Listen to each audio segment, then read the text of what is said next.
오늘 욥기서 마지막 말씀입니다. 회오리 바람 가운데 나타나신 하나님이 산파수를 사용했는지 오직 질문만을 통해서만 욥에게 묻습니다. 왜냐하면 소크라테스도 평생을 남을 가르치질 않았어요. 오직 질문만 해가지고 그들이 잘못됐다는 것을만 알려주었습니다. 그래서 소크라테스의 질문 방식을 산파술이라 합니다. 그래서 하나님도 어떻게 된 것인지 하나님의 말씀입니다. 말씀을 주신 하나님께 감사합니다. 욥기서 42장 7절. 여호와께서 욥에게 이 말씀을 하신 후에 여호와께서 대만 사람 엘리바스에게 이르시되 내가 너와 네 두 친구에게 노하노니 이는 너희가 나를 가리켜 말한 것이 내 종 욥의 말과 같이 옳지 못함이니라.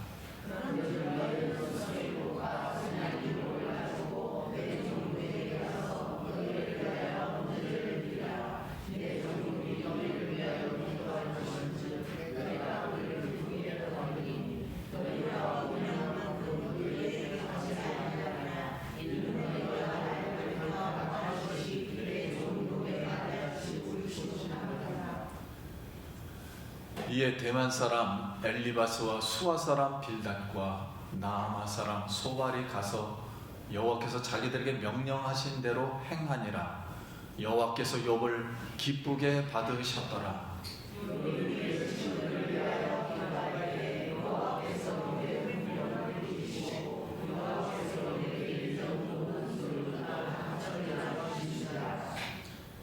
이에 그의 모든 형제와 자매와 이전에 알던 이들이 다 와서 그의 집에서 그와 함께 음식을 먹고 여호와께서 그에게 내리신 모든 재앙에 관하여 그를 위하여 슬퍼하며 위로하고 각각 쾌시타 하나씩 금고리 하나씩을 주었더라.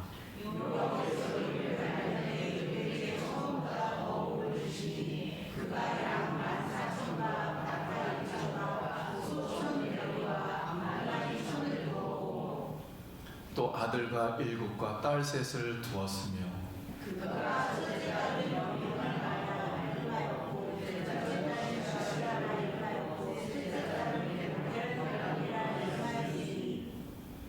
모든 땅에서 욥의 딸들처럼 아리따운 여자가 없었더라. 그들의 아버지가 그들에게 그들의 오라비들처럼 기업을 주었더라.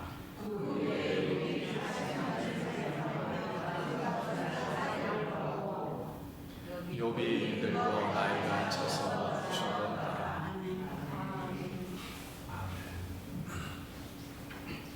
할렐루야. 성도님 만나서 반갑습니다. 우리 옆 사람하고 한번 더 인사하겠습니다. 만나서 반갑습니다.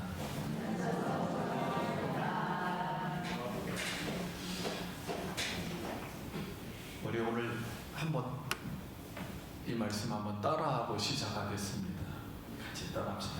스트레스 받지 말고 예수님 바라보며 우리 모두 행복했으면 좋겠습니다. 아멘. 제가 이번 주에 이렇게 그냥 깨닫고 이렇게 은혜 받은 거예요. 우리 성도님들도 만세전에 하나님이 선택해 주셨고 우리 안에 성령이 계시는데 여러분 스트레스 받지 말고 활짝 마음이 펴져서 웃으면서 늘 행복했으면 좋겠습니다. 혹시 성도님들 산파술이라는 단어 들어보셨습니까? 소크라테스가 그 아버지는 신전과 조각상을 이렇게 돌로 만드는 석공이었습니다. 그리고 돈을 잘 벌었어요. 그리고 그 어머니는 어린아이의 생명을 낳게 해주고 돌봐주는 산파 일을 하였습니다. 근데 어느 날 소크라테스의 그 친구가 파르테논 신전에 가가지고 그 신께 기도했습니다. 이 아테네 그리스에서 가장 현명하고 지혜로운 사람이 누구입니까? 하고 신께 기도했더니 소크라테스다 이렇게 음성이 들렸습니다. 그래서 이 친구가 소크라테스에게 와가지고 내가 신전에서 기도해서 물었더니 당신 소크라테스가 이 그리스 아테네에서 가장 현명하고 가장 지혜롭다 이렇게 말했다. 그랬더니 소크라테스가 하는 말이 나는 내가 많은 것을 알지 못하고 있다. 그리고 그 알지 못하는 것을 내 자신 스스로가 너무 잘 알고 있다. 이렇게 웃으면서 말을 하고 그 당시에 소위 이 국민들에게 칭송받는 가장 이 현명하고 지혜롭다는 사람들을 찾아가서 물었어요. 묻고 이렇게 대화를 했습니다. 근데 수많은 사람하고 대화한 결과 이런 걸 깨달았어요. 그들은 많이 알지 못하면서 자기 자신이 많이 알지 못한다는 것까지도 깨닫지 못했다는 것을 소크라테스가 깨달았어요. 그래서 소크라테스가 그 파르테논 신전의 기둥벽에 새겨져 있던 우리가 잘 아는 말씀이에요. 너 자신을 알라. 이 말씀을 인용해 가지고 자기 자신에게 말한 겁니다. 나는 잘 알지 못한다. 그래서 그 말을 인용해서 했더니 그게 유명해진 거예요. 그래서 오늘날 철학자들에게 유명하게 된 이유는 그 당시에 모든 철학은 자연에 관해서 얘기했어요. 물불, 인류의 기원이 무엇이냐라는 자연에 관해서 철학을 했는데 소크라테스가 이 자연에서 눈을 돌려 사람에 관한 이야기를 체험했다는 거예요. 내 자신을 알라. 그래서 이렇게 이제 유명하게 되었습니다. 이제 오늘 여기서 마지막 말씀입니다. 회오리 바람 가운데 나타나신 하나님이 산파수를 사용했는지 오직 질문만을 통해서만 욥에게 묻습니다. 왜냐하면 소크라테스도 평생을 남을 가르치진 않았어요. 오직 질문만 해가지고 그들이 잘못됐다는 것을만 알려주었습니다. 그래서 소크라테스의 질문 방식을 산파술이라고 합니다. 그래서 하나님도 어떻게 된 것인지 그렇게 욥이 고통을 당해서 우리가 잔뜩 하나님으로부터 음성을 듣고 싶어 하는데 한마디도 하지 않고 계속 질문만 하는 거예요. 한마디도 대답을 하지 않았습니다. 질문만 계속 했습니다. 그 질문만 계속 하니까 욥이 이제 자기 자신을 안 것 같아요. 욥에게는 계속 질문만 하니까 이렇게 느낀 거예요. 너 자신을 알라.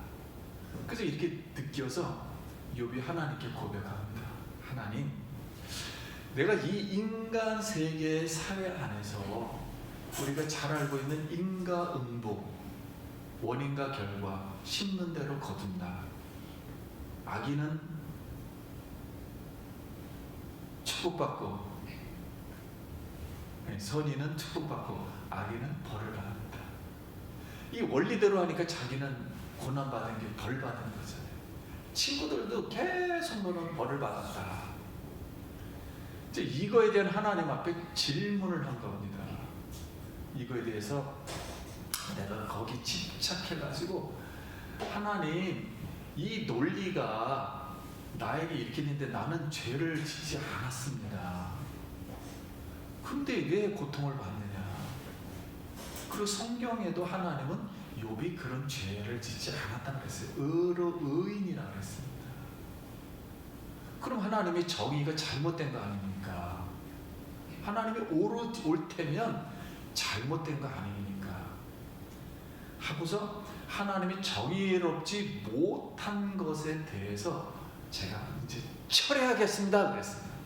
왜냐면 하나님을 만나고 나서 질문을 대답을 하나도 못하고 나서는 내가 알지를 못하니까 모든 것을 이제 철회하겠습니다. 이렇게 하나님 앞에 고백하였어요. 그러자 오늘 성경이, 오늘부터 시작되는 말씀이, 결론 말씀이, 하나님이 갑자기 엘리바스를 불렀습니다. 그리고 엘리바스에게 대표로 다 얘기합니다. 욥의 말이 옳았고 너의 말들이 다 틀렸다. 그러니 욥에게 가서 용서를 빌기 위해서 번제를 드려라. 그러면 내가 욥을 기쁘게 받아줄 것이다. 느닷없이 이런 말을 하니까 새 친구들도 신앙이 있는 사람들이니까 욥에게 가서 번제를 드렸어요. 그랬더니 하나님께서 욥을 기쁘게 받으셨다. 오늘 본문에 이렇게 기록되어 있습니다. 우리는 이 하나님의 말씀을 통해서 먼저, 하나님은 욥을 먼저 어떤 방식으로든 회복시켜 주었어요. 하나님과의 관계를, 사고를 전형하도록 회복시켜 주었어요. 그리고 두 번째는 친구들하고 계속 논쟁을 피는 바람에 이것도 친구들하고 이제 회복시켜 주셨습니다. 그러면 하나님은 어떠한 모습으로 욥을 회복시켜 주셨는가 하는 거예요. 우리가 받을 교훈은 하나님이 욥을 어떤 방식으로 회복시켜 주셨는가. 근데 오늘 성경에 보면 욥이 너희를 위하여 기도하면 그랬습니다. 한번 따라해 볼까요? 욥이 너희를 위하여 기도하면. 자, 이것을 한마디로 중보자라고 합니다. 하나님과 친구들 사이에 중보하는 거예요. 구약신구로 말하면은 제사장이라고 말합니다. 제사장은 하나님과 백성들 사이에서 백성이 하나님을 만나도록 이렇게 이끄는 직분을 제사장이라고 해요. 그러니까 하나님께서 욥을 어떤 방식으로 회복시켜 주시냐면, 고통받는 사람 중에서 제사장으로, 즉 중보자로서, 오늘날 우리 평범한 우리에게는 기도하는 사람으로 이렇게 회복시켜 주셨습니다. 그럼 우리가 여기서 교훈을 얻는 것은 무엇인가 하는 거예요. 한번 잘 들어보시기 바랍니다. 고난받기 전에는 욥이 친구를 위해서 기도하지 않았는가요? 기도했습니다. 그때도. 전에는 기도할 때 인과응보 정의 안에서 율법주의자로 고난에 대해서 기도했어요. 너 죄 지으면 벌 받을 거야. 너 착한 일을 하면은 복 받을 거야. 이렇게 기도했단 말이에요. 그러나 이제는 하나님을 만나고 나서부터는 하나님의 새로운 창조 세계, 자유롭게 은혜와 사랑이라는 정의 안에서 고난에 대해서 기도하는 중보자와 제사장으로 새로운 창조를 파트너로, 동역자로 회복시켜 주셨다는 거예요. 그 차이점이 다른 거예요. 예전에는 세상 안에서 기도한 거, 이제는 하나님께서 자유롭게 역사하시는 은총과 사랑 안에서 기도했다. 물론 그때도 이렇게 기도한 적은 있었겠죠. 그러나 근본적으로는 이 선을 넘지 못했다는 거예요. 그래서 오늘 사랑하는 성도님들, 우리 속에 보혜사 성령님께서 자비와 은총으로 자유롭게 우리를 위로하시고 기도해 주심을 믿습니다. 그러므로 이런 성령님의 능력으로, 성령님의 보혜사의 마음으로 우리 옆 사람에 있는 모든 사람들을 도와주는 자로, 중보자로, 제사장으로 기도하며 살아가기를 예수의 이름으로 축원합니다. 이것이 고난 받은 후에 다른 점이에요. 그래서 욥이 그의 친구를 위해서 기도하자 여호와께서 그때서야, 많은 분들은 욥이 회개하니까 복을 주셨다 이런 생각을 합니다. 근데 오늘 성경을 보면 그러지 않아요. 욥이 친구를 위하여 기도하자, 기도한 후에 여호와께서 욥의 곤경을 돌이키시고 이전 모든 소요보다 갑절이나 주셨습니다. 그래야 그의 모든 형제와 자매와 이전에 알던 모든 사람들이 다 와서 그와 함께 음식을 먹고 그의 재앙에 대해서 위로해주고 그에게 위로금으로 캐시타, 즉 금반지 하나씩을 선물로 욥에게 주었다 그랬습니다. 그럼 우리가 여기서 또 교훈을 얻는 것은 욥이 인과응보와 율법적인 정의 안에서 벗어나 하나님의 새로운 창조 세계의 은혜와 사랑이라는 정의 안에서 친구들의 고난에 대해서 중보자와 제사장으로 기도하니 하나님이 욥의 고난을 없애주시고 가족과 친지와 이익과의 관계를 새롭게 회복시켜 주셨다는 거예요. 그러니까 수준 차이가 다른 것입니다. 옛날에는 겁을 주어서 한 거고, 너 잘하면 복 줄 거고 못하면 벌 줄 거니까 겁이 나서 한 거고, 지금은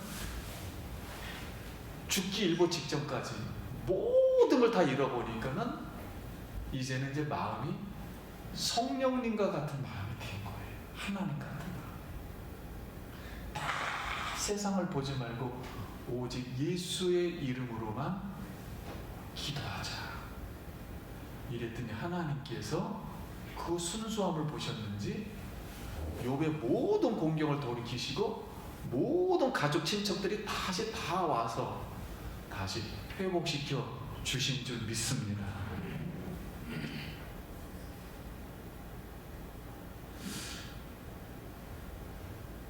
다시 욥을 하나님께서 이제 축복하여 주셨어요. 자, 축복하여 주시니까 양이 14,000, 낙타가 6,000, 소가 1,000쌍, 암나귀가 1,000마리. 이건 하늘에서 뚝 떨어진 게 아니에요. 욥이 다시 목축으로 열심히 노력해서 일하다 보니까 하나님이 그냥 은총을 주시니까 무한정으로 늘어나는 거예요. 안 될 것도 되는 거예요. 그냥 막 늘어나는 거예요. 그래서 회복시켜 주셨어요. 그리고 또 성경에 아들 7과 딸 3을 주셨는데, 첫째는 여미미, 여미는 하늘나는 비둘기, 둘째는 그시야, 향기나는 아카시아, 셋째는 게렌 합복, 예쁘게 화장한 얼굴. 이런 이름을 지어주셨는데 그 당대 가장 아름다웠고 그들의 오라비들처럼 그 딸들에게 기업을, 즉 상속을 해 주었다. 그리고 그 후에 욥은 자녀 4대손을 보고 장수하다가 죽었다, 이렇게 이제 기록되어 있습니다. 그러면 하나님께서 이젠 욥의 가정을 회복시켜 주셨다는 거예요. 그럼 욥의 가정을 어떤 방식으로 회복시켜 주셨는가? 우리 고난받기 전에는 인간 사회 안에서 사용하는 인과응보의 원리, 율법적인 사고 안에서 남자들에게만 상속을 했거든요.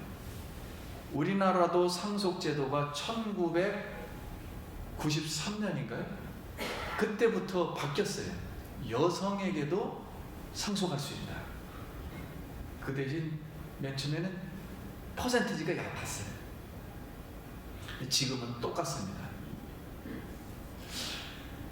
이렇게 그 전에는, 고난받기 전에는 하나님으로부터 음성을 들은 게 율법의 음성이었거든요. 배운 게. 그러니까 남자에게만 상속하는 거예요. 그게 하나님의 뜻이니까 이렇게 생각합니다. 근데 고난받은 후에는 하나님의 새로운 창조 세계를 위해서 하나님이 마음껏 그 미물에게도 그 리오야단에게도 공룡에게도 은혜를 막 베푸는 거예요. 잡아먹어도 베풀어. 그 자비가 넘쳐 흐르는 거예요. 그것을 보고서는 욥은 모든 자녀와 손자들이 재롱 보는 것을 다시 보면서 다시 잔치하는 행복한 가정인데 자녀 여성들에게도, 여자들에게도 상속해 주는, 그럼 그때 법을 뛰어넘은 거거든요. 다른 집안은 그거 안 하는데 욥은 한단 말이에요. 고난받고 나서 나는 남자뿐만 아니라 여자에게도 상속을 주겠다, 돈을 주겠다. 그런 따뜻한 어머니의 하나님으로 눈으로 만난 거예요. 그러면서 다시 행복한 모습으로 하나님이 축복해 주시고 회복시켜 주셨다는 거예요. 이제 우리 성도님들, 하나님의 은혜와 자비 속에서, 그리고 저 같은 경우는 죽음을 건져주신 그 하나님의 감사함 속에서 욥기서의 대장정을 이제 오늘 마칩니다. 그럼 이 땅에 사는 고난받는 모든 욥들에게, 즉 성도님들에게 이제는 어떻게 살아야 할까? 이해를 제가 하나 드리려고 합니다. 성도님들, 새똥지리, 새똥의 땅 나우루 공화국 혹시 들어보셨습니까? 아마 잘 못 들어보셨을 거예요. 이 나우루 공화국은 호주 부근의 남태평양 작은 섬입니다. 인구가 10,000명이 조금 넘어요. 그런데 일반 국민이 자가용 비행기 타고 해외에 나가서 쇼핑하는 나라예요. 그리고 그 작은 섬나라에 람보기르니, 포르쉐 이런 차들이 모든 가정에 다 있습니다. 즐비한 나라예요. 전 국민에게 매년 1억씩 생활비로 지급합니다. 그리고 주거, 교육, 의료비는 100% 공짜. 세금은 한 푼도 내지 않습니다. 근데 이 나우루 공화국에서 가장 희귀한, 이 세상에서 가장 희귀하다고 나는 인강석이 지천에 깔려 있어요. 섬 전체가 다 인강석이에요. 자, 이렇게 된 것은 철새들이 날아가다가 중간에 기착점인 이 섬에다가 똥을 수천 년, 수만 년 동안 계속 쌓아놓은 거예요. 그러니까 거기에 있는 산호초하고 이게 섞여서 인광석이 되어버린 거예요. 근데 인광석은 어디에 사용하냐면 의약품. 첫째 의약품, 두 번째 반도체, 세 번째 세라믹, 네 번째 비단, 그 다음에 섬유, 방충제, 설탕, 폭약에 사용해요. 이 나라에서 전 세계로 이거를 전부 다 수출합니다. 그러니 한 트럭당 300만 원이에요. 300만 원, 한 트럭당. 그러니 돈이 쌓이고 쌓여가지고 쓸 데가 없을 정도로 너무 부자인 거예요. 자, 이렇게 돈이 너무 많으니까 국민들이 10,000명 정도가 넘었는데 일을 하나도 하지 않습니다. 각 가정마다 가정부가 있었고 집사가 있어서 다 했어요. 심지어는 이 인강석을 캐나는 사람은 100% 외국 노동자입니다. 더 심한 것은 그 나라의 공무원이 100%가 다 외국 사람이에요. 이렇게 이들이 지냈어요. 그래서 이제 결국 30년이 이상 흘렀고 나우루 공학 사람들은 집안 청소, 요리하는 법을 다 잊어버렸어요. 그리고 어선이 사라졌고 전통 문화가 다 사라졌어요. 그리고 일이라는 개념 자체를 실종해버렸어요. 머릿속에서. 돈만 쓰고 먹고 놀고 그러다 보니까 비만에 당뇨, 그 다음에 사망률이 전 세계 국민의 80%가 이 나라 사람들이 80%에 걸린 거예요. 2003년부터는 이제 이렇게 하면 안 되겠다 해가지고 인강석 채굴을 줄여나갔어요. 줄여나가고 그러다 보니까 돈이 없게 되잖아요. 이제 망해 갔는데 점점 가난해지는데 국민들은 청소하고 요리하는 법을 다시 배워야 했어요. 근데 30-40년 동안 이 몸속에 그렇잖아요. 우리 습관이 먹고 놀았기 때문에 나태함과 게으름이 즐비하니 할 수가 없는 거예요. 다시 청소하고 다시 요리를 할 수가 없는 거예요.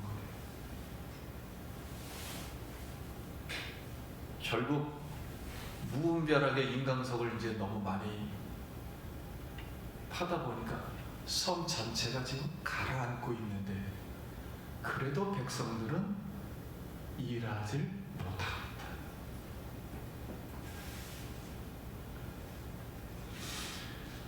성도님, 우리 부모가 아무리 많은 책을 남겨주어도 자식들이 다 읽을 수가 없어요.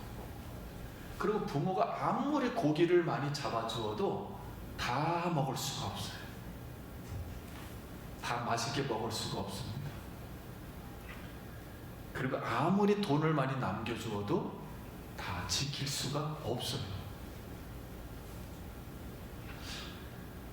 하나님은 우리에게 책 읽는 습관을, 성경 읽는 습관을, 말씀 먹는 습관을, 고기 잡는 법을, 그리고 일하는 법과 돈 버는 법과 돈을 저축하고 아껴 쓰는 법을 하나님은 우리에게 가르쳐 주기를 바라고 계십니다. 우리 성도님들 나우루 공학 얘기 듣고 아마 황당해 하셨을 거예요. 이 세상에 지금 그런 나라도 있었는가? 혹시 저렇게라도 나는 한번 살아보고서 망해봤으면 좋겠다. 혹시 이런 부패된 망상을 하시는 분은 없겠죠? 그런 분은 없겠죠? 생활이 괴롭다고? 그럼 이제 우리가 이 땅에 사는 고난받는 욥 어떻게 살아야 할까요?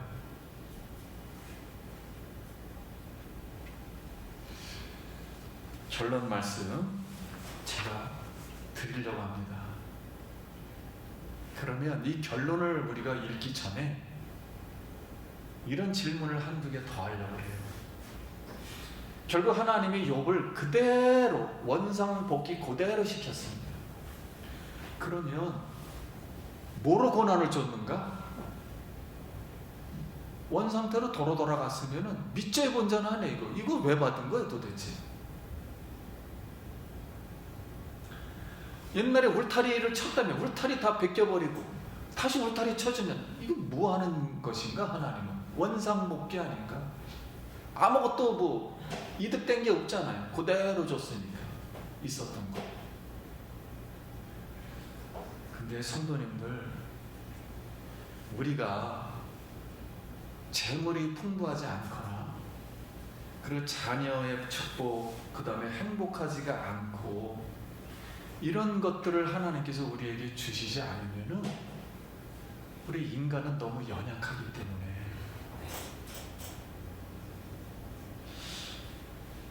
하나님께서 우리에게 앞으로 천국에서 어마어마한 축복을 주실 거라는 걸 깨닫지 못한다는 거예요.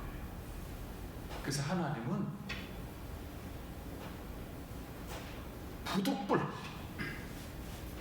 우리가 볼 때는 원상복구이지만 다시 양을 14,000마리, 소를 1,000쌍 차고 넘치고 낙타도 1,000마리, 종도 어마어마하겠죠. 그리고 원 상태로다 자녀들도 가장 이 세상에서 예쁘게, 그리고 모든 여성들에게도 다 돈을 나눠줄 수 있는 어마어마한 축복하는 사람으로, 그 노년에는 4대를 보면서 아이들이 재롱하는 걸 보면서 정말 편안하게 살다가 행복하게 죽었다는 거예요.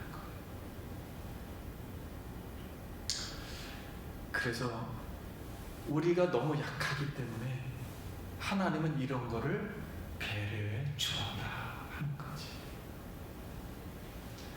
일단 우리는 알고 있습니다. 천국에서 내가 이 상상할 수 없는, 지구의 모든 것을 다 주고도 남을 만한 그런 상상할 수 없는 복이 거기 기다리고 있는데, 그건 나중이고 지금 당장 오늘 고통받는 사랑하는 자기 자녀들에게, 우리 성도님들에게 위로하는 차원에서 이 세상 평생토록 먹고 마실 수 있도록 은혜를 베풀어 주시는 하나님이심을 믿습니다.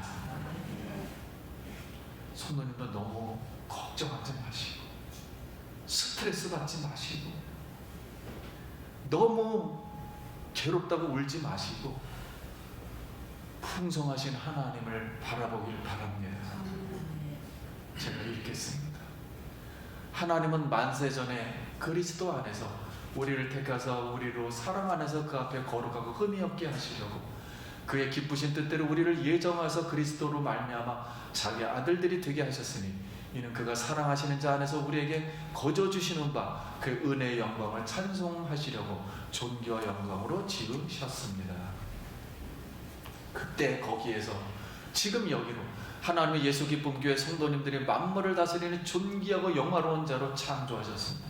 하나님의 새로운 창조의 세계의 정의 안에서 중보자와 제사장으로 기도하도록 파트너와 동역자로 부르시고 예수 그리스도의 은혜와 사랑으로 하나님 나라의 일에 참여하기를 바라십니다.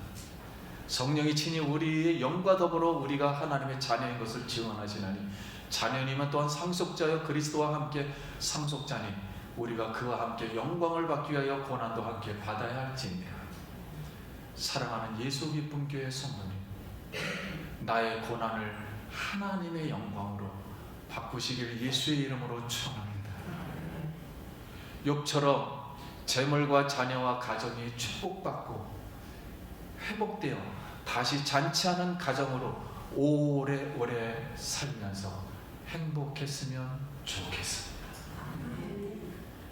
이게 저의 마지막 말입니다. 기도하겠습니다.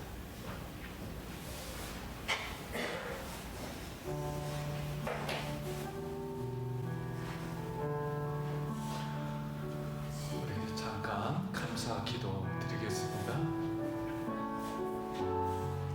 하나님의 은혜를 감사합니다. 욥기서를 마치게 함을 감사합니다. 성령님, 우리 사랑하는 성도님들 고난 속에서도 풍부하도록 평생 쓰고 남을 수 있도록 다시 회복시켜 주시고 하나님의 풍성한 하나님 나라의 축복을 바라보게 하여 주시옵소서.